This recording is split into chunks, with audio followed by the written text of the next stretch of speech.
आज हम बात करने वाले सुभाष चंद्र बोस के बारे में कि उनकी मृत्यु एक रहस्य क्यों बना हुआ है, क्योंकि इस बात की आज तक पुष्टि नहीं हो पाई है। तो सुभाष चंद्र बोस का जन्म 13 जनवरी 1897 को हुआ था। वे एक भारतीय राष्ट्रवादी थे।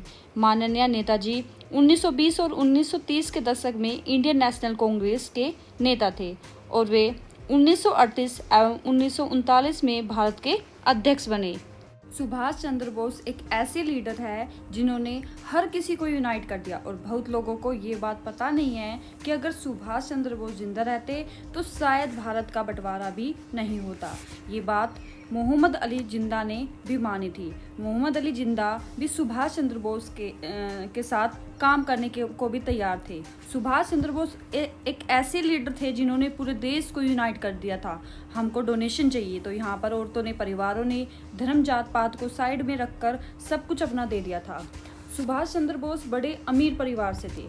पिताजी बहुत बड़े वकील थे, लेकिन सुभाष चंद्र बोस अपने पिताजी की सुनते नहीं थे। इनके पिताजी बोलते थे ब्रिटिशर्स बहुत बढ़िया है, वहाँ के अमीर लोग भी बोलते थे कि ब्रिटिशर्स बहुत बढ़िया है, लेकिन सुभाष चंद्र बोस बोलते थे कि ब्रिटिश सर बिल्कुल बढ़िया नहीं है। उस समय काफ़ी बीमारियाँ फैली हुई थी, तो नेताजी ने पिताजी और परिवार को नकार के लोगों के साथ काम शुरू कर दिया। उनकी इतनी बड़ी महानता थी कि वो लावारिस लाशों का अंतिम संस्कार खुद ही कर देते थे। 1939 में नेताजी अध्यक्ष चुन लिए गए कांग्रेस के। वो बहुत ही शांत और बहुत गंभीर थे। जब उनको लगा कि गांधी जी नाराज हो गए हैं, क्योंकि गांधी जी ने साफ बोल दिया था कि पटनावी डिफीट इज माय डिफीट, फिर सुभाष चंद्र बोस ने विड्रॉ कर दिया। फिर सुभाष चंद्र बोस को ब्रिटिशर्स ने पकड़ लिया। फिर वो वहाँ से भी भाग निकले। फिर सुभाष चंद्र बोस गए जर्मनी। फिर वो जर्मनी में हिटलर से मिले। हिटलर ने जो भी प्रिजनर्स ऑफ वॉर थे वो दे दिए नेताजी को कि आप अपनी आर्मी बनाओ। उसके बाद गए जापान। फिर वहाँ पर अपनी आज़ाद हिंद फौज बनाई। कोहिनूर में ज़्यादा कामयाबी नहीं मिली इनको। वहाँ पर आज़ाद हिंद फौज को हार झेलनी पड़ी। आधी से ज़्यादा आर्मी ख़त्म हो गई और जो नहीं ख़त्म हुई वो बीमारियों से मर गए, मैलन्यूट्रिशन से मर गए। तो कंडीशन बहुत ख़राब थी। इस समय बोस थे वो बैंकॉक में थे। ये 1945 की घटना है। 8 मई को नेताजी ने एक खबर सुनी, जर्मनी ने सरेंडर कर दिया। 17 अगस्त को ये बैंकॉक से साइगोन पहुँचे और उसके बाद फिर ये ताइवान पहुँचे और यहाँ पर ही घटना हुई और यहाँ पे ही नेताजी का प्लेन जो है वो क्रैश हुआ था। अगले महीने नेताजी ने जून जुलाई 1945 में सिंगापुर में ही गुजारे। फिर जो बचे हुए थे उनके लिए नेताजी ने फंड इकट्ठा किए। 3 अगस्त 1945 को नेताजी को ये मैसेज मिला कि आप तुरंत साइगोन की तरफ चले जाओ, क्योंकि अब प्रॉब्लम हो सकती है। 16 अगस्त को सुभाष चंद्र बोस नेताजी साइगोन के लिए रवाना हो गए। जापान ने सरेंडर कर दिया था सिंगापुर में और नेताजी और उनकी पार्टी साइगोन एयरपोर्ट पहुंचे। तो दोपहर को 17 अगस्त को साइगोन एयरपोर्ट पर आए और प्लेन में शुरुआत से ही दिक्कत आ रही थी। तो देखते हैं प्लेन उड़ने ही जा रहा था कि तुरंत बहुत तेज़ी से आवाज़ आती है। जो प्लेन है उसकी इंजन की वजह से डगमगा गया और राइट साइड में चला गया और हम ये देखते हैं कि प्लेन क्रैश हो गया और 2 पार्ट में टूट गया और फिर वहीं प्लेन ब्लास्ट हो गया।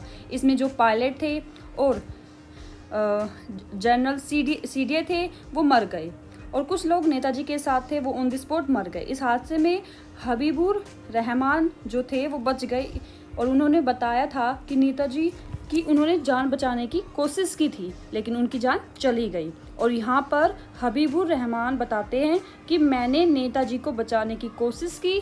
मैं ये देखता हूँ कि नेताजी के शरीर पे पूरा गैसोलीन पड़ा हुआ है, आग लग गई और नेताजी का शरीर जल गया।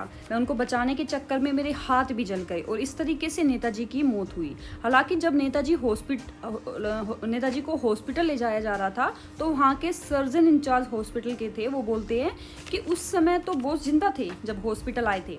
बोस के कपड़े जल चुके थे और उन्हें ब्लैंकेट उड़ाई गई थी, लेकिन जैसे ही हमने बोस को ट्रीट करना शुरू किया तो उनमें जान नहीं थी और हमने बचाने की कोशिश की तो नेताजी कोमा में चले गए और रात को 9 से 10 बजे के बीच में उनकी मौत हो गई थी।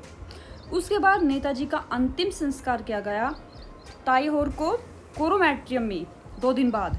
ये जो घटना है वो 18 अगस्त की है और 2 दिन बाद 20 अगस्त 1945 को उनका अंतिम संस्कार किया गया और 23 अगस्त 1945 को जापानी न्यूज एजेंसी ने पूरी दुनिया को नेताजी के मरने की खबर सुनाई और पूरी दुनिया सत्ते में आ गई। यहाँ पर हर कोई शौक था कि हमारे नेताजी अब हमारे बीच नहीं रहे। जब नेताजी की मौत हुई सबसे पहले उनकी किसी ने बॉडी नहीं देखी, उनका शरीर ही नहीं देखा।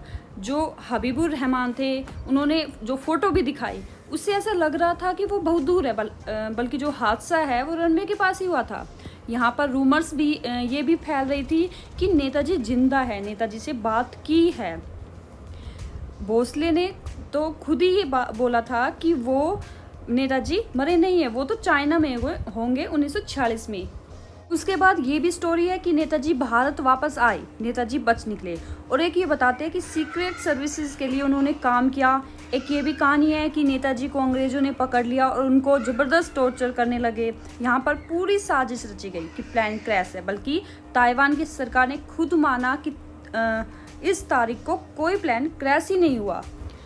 और लेजेंड क्या है कि फिर इसके बाद गुमनामी बाबा के 1950 में स्टोरी सामने आई कि नेताजी जो है वो साधु बन गए हैं। फिर नेताजी की मौत के कई सालों बाद उत्तर प्रदेश के फैज़ाबाद में उन्हें देखे जाने की खबर आई। इसमें कहा गया कि फैज़ाबाद में रह रहे गुमनामी बाबा ही सुभाष चंद्र बोस है। इस तरह से गुमनामी बाबा की खबरें और कहानियां मशहूर होने लगी। गुमनामी बाबा के सुभाष चंद्र बोस होने की खबर पर लोगों को विश्वास इसलिए भी और बढ़ गया क्योंकि गुमनामी बाबा की मौत के बाद उनके कमरे में से जो सामान बरामद हुए तो लोग कहने लगे कि गुमनामी बाबा और कोई नहीं बल्कि नेताजी ही थे। फिर सरकार ने इस मामले की जांच के लिए भी मुखर्जी आयोग का गठन किया, लेकिन फिर भी यह साबित नहीं हो पाया कि गुमनामी बाबा ही नेताजी थे। अब दोस्तों हम बात करते हैं इंक्वायरीज के बारे में। फिगर्स रिपोर्ट 1946 में इसमें यही था कि बोस की मौत 18 अगस्त 1945 को प्लेन क्रैश में हुई और जो कॉज ऑफ डेथ था वो था हार्ट फेलियर और 3rd डिग्री बर्न्स थे। यहाँ पर इंटरव्यू लिए गए, जो सर्वाइवर थे उनके इंटरव्यू लिए गए और सबने बताया कि मौत प्लेन क्रैश में ही हुआ। फिर शाहनवाज कमेटी 1956 में आई, उन्होंने भी यही बोला कि उनकी डेथ प्लेन क्रैश में हुई। 1970 में घोसला कमीशन हुआ, उसमें क्या हुआ 1970 में कमीशन को बैठाया गया। फिर 1977 में इस कमीशन ने अपनी रिपोर्ट दी कि नेताजी की मौत प्लेन क्रैश में हुई। तो फिर इसके बाद आया मुखर्जी कमीशन 2005 में। इसको हम नेताजी कमीशन ही बोला जाता है। फिर इस कमीशन ने सबको हिला कर रख दिया। इन्होंने बोला कि प्लान क्रैश में नेताजी की मौत हुई ही नहीं थी, ये एक सीक्रेट प्लान था कि नेताजी को USSR ले जाया जाए ताकि वो ब्रिटिशर से बचे रहे। तो दोस्तों आप बताइए कमेंट बॉक्स में कि आपका क्या कहना है नेताजी के बारे में। अगर आपको हमारी वीडियो पसंद आई हो तो वीडियो को लाइक करें और चैनल को सब्सक्राइब करना ना भूलें। धन्यवाद।